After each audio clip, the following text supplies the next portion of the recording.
The Chicago Bulls are going to be one of the most intriguing teams this NBA offseason. After having a season that was riddled with injuries, but also falling flat many times against some of the top competition in the NBA, the Bulls have a very solid roster. They have a good mix of youthful players that are going to lead them for many, many years to come, but also veteran players that are going to help them win right now.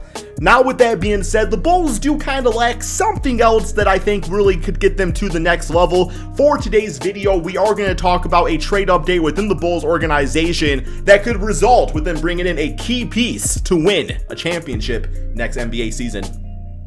Okay guys, so straight up, if you are a fan of the Chicago Bulls, you are going to love everything about today's video.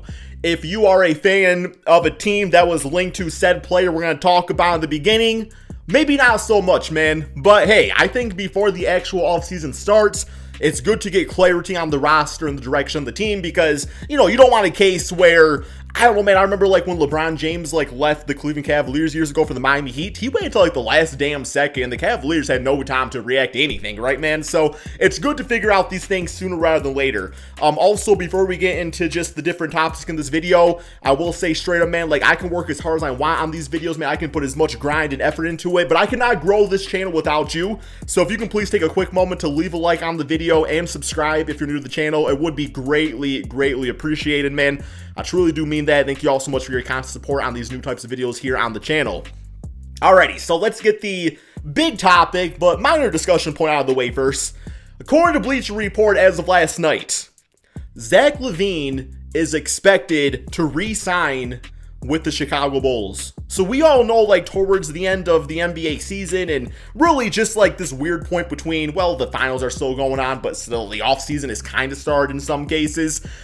Zach LaVine was saying that he was going to test the waters. He wants to see what other teams have to offer. He doesn't want to just go out there and straight up sign, re-sign with the Chicago Bulls. And I don't know if part of that was just kind of keeping management, up and alert, just saying hey, we can't just coast this offseason. We got to make some big time moves or Zach LaVine's going to leave. Or if it's really just him being genuine and being hey, this is the business. I want to see what my other opportunities are out there. It did kind of rub me the wrong way because Zach LaVine has been such a foundation of the Chicago Bulls for the past few seasons. And the idea of him leaving the team when things started to go really well, despite, the shortcomings of last NBA season, the Bulls were very much a very talented team. DeMar DeRozan, the way he was playing, a team that definitely had the injury bug. I still think the team would have had a lot more success if Lonzo Ball was healthy the entire season and everything. But really, it's a team that you can see, okay, yes, there's flaws with it. But when you have the foundation, those minor flaws, you can make the changes to get that done, right? So I was a little salty about the idea of that because I think Zach LaVine, he needs to go back to the Bulls. I need to see that success story come true, man. I really need to see that. But it seems he is going to do so. So alrighty, let's assume Zach LaVine's back on the team. At that point, you are still looking at roughly the same starting lineup of Lonzo, LaVine, DeMar, P. Will, and Vucevic. Vooch. I'm sorry, man. Y'all call him Vooch. Over in Chicago. I'm sure you probably call him there in Orlando too, but yeah, I can't say I catch the most Orlando Magic games. Every now and then, man, but was my go-to on the League Pass. No disrespect or nothing like that, but I can only handle watching one rebuild team being the Detroit Pistons, right, man? Alrighty, so that's a lineup where it's okay, who's the odd man out there? Well, according to sources today, it appears that the Chicago Bulls are looking to shop Coby White and the 18th pick in the draft. So at that point, you look at those assets and you say, okay, do you combine that with somebody in the starting lineup, have that be a Vooch, to try to consolidate the roster and upgrade certain aspects of it? Or do you look to run it back with that start? It's not really running it back because Patrick Williams and Lonzo Ball were just injured for a lot of the season. So do you just go back with that and use Coby White and the draft pick to try to bolster up the bench in certain directions, right? First, let's talk a little bit about Coby White. Who exactly is he and why exactly would the Bulls be looking to shop him away? So Coby White, definitely more of a scoring-oriented guard. He's going into his fourth season in the NBA. Last year, he put up roughly 13 points, few rebounds, few assists.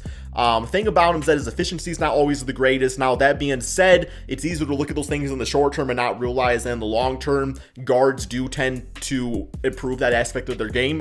Each season he's been in the NBA, he has increased his overall field goal efficiency. I think his rookie season, it was around like 35%, 36%. And now this previous season, he got that up to a solid 44%, shooting about 38% from three off about 5 or 6 attempts per game. So he can do it. He's 6'5", good NBA body. I still think that Coby White, I've been saying this since he was drafted, I do see him as a combo guard. I see, as that 6'5" player that can at times be the point guard, handle the rock, but sometimes play that 2 spot whose job is to purely score. I think that's the move for him in the NBA, right? Now, whether he wants that or whether teams see that in him, that remains to be seen, obviously, right? But I do think that's the type of player that he is, and I don't think he's a bad player, but I do think that the reason the Bulls move on from him is, for one, especially with Zach LaVine coming back, you have your backcourt of Lonzo and LaVine, but also from a bench standpoint, you have Ayo, and you also have Alex Caruso. There we go, man. That's the name I was thinking of. Alex Caruso. So, you kind of have your guard rotation right there, and that's pretty damn solid. Like, let's call it like it is. Coby White missed some games last season. Alex Caruso missed some games last season. Ayo was given an opportunity. I believe he was a rookie last year, right, to really step up and give himself a good rotational, minutes in this Bulls lineup. So Coby White's aiming out, gets traded away.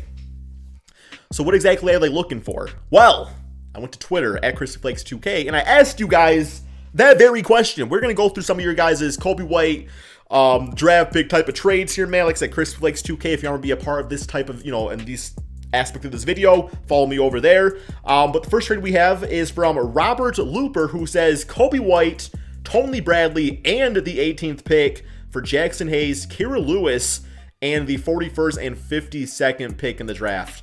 It would be interesting to get Jackson Hayes on the Bulls just because, he has really been stretching out his range to the three-point line, highly athletic. It seems he's found some pretty good success being a 4 rather than a 5 in the NBA, but I still think he can play both spots in the league. So yeah, that does give them a nice, youthful, big guy off the bench, which they definitely need. I think that's the biggest issue is that, the big guy depth, because you got Vooch out there, but he's obviously, don't got too many seasons left in the NBA. Beyond that, that's kind of what the Bulls are lacking. So I do agree that's kind of what they need to go for is some type of big guy. Now, like I said, you can go for that in the bench unit, going for a guy like Jackson Hayes, or you could combine Coby with Vooch and try to trade for somebody else that way, right? What else we got here, man? We got the Hornets get Coby White and the 18th for the number 13th. That was by Dalvin Luzon, by the way. And it says the Hornets end up getting their backup point guard. The Bulls get someone like Mark Williams with the 13th pick in the draft. I don't know if I really look at that like that for the Hornets. I think the Hornets need more of a big guy right now than they do, a backup point guard. So I don't see them doing something like that. What else we got here, man? We got Bray, who says the Jazz get Coby White, Vooch, and the 18th pick, and the Bulls get Rudy Gobert. Now, in my opinion, this is the type of trade that I think is very likely to happen. The reason I say that is, with the Utah Jazz, Coby White in the backcourt with Donovan Mitchell, pretty interesting. Donovan Mitchell's 6'1", so I know people get kind of concerned about, okay, like if you get like a shorter point guard, then that's going to be really bad defensively. But Coby White's 6'5", so I think that kind of works out nicely right there. I also think too that if they decided to use him off the bench, then a guy like Jordan Clarkson could be a very good mentor for him. And also getting Vooch, I mean, that's a different type of center than what Rudy Gobert is.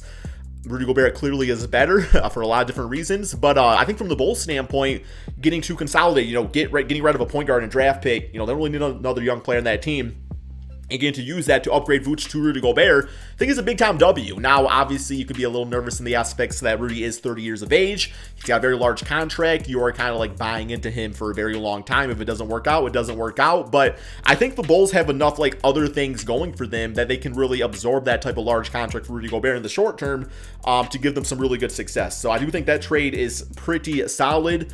Here we have Donnie saying the Bulls receive Rui Hachimura. The Wizards get Coby White, the 18th pick, and a future first. I mean, to be quite honest, I think Rui for Coby and maybe the draft pick is all it needs. I don't think a future first needs to be included right there. But Rui Hachimura gives them, a guy off the bench. Probably split some minutes with P. Will next season. Maybe start over him. I personally wouldn't do that, but maybe something like that. And then the Wizards, they don't really have a point guard right now. I think Ish Smith is their point guard again. And yeah, Coby White, nice scorer next to Bradley Beal. Could be pretty interesting, man. We got Ricardo saying Cade Cunningham in exchange for Kobe White and the 18th pick. Guys, I hope you all really enjoyed today's video. Love talking about these rumors. Like, this is literally like my favorite time when it comes to NBA discussions and content creation. So yeah, if you guys are all about the rumors, you guys are all about the news, you know, things that are going on, things that they might happen, speculation, all that good stuff, definitely the channel for you. But thank you all so much for watching, man. Be sure to drop that like, subscribe if you're new to the channel, and peace out, my friends.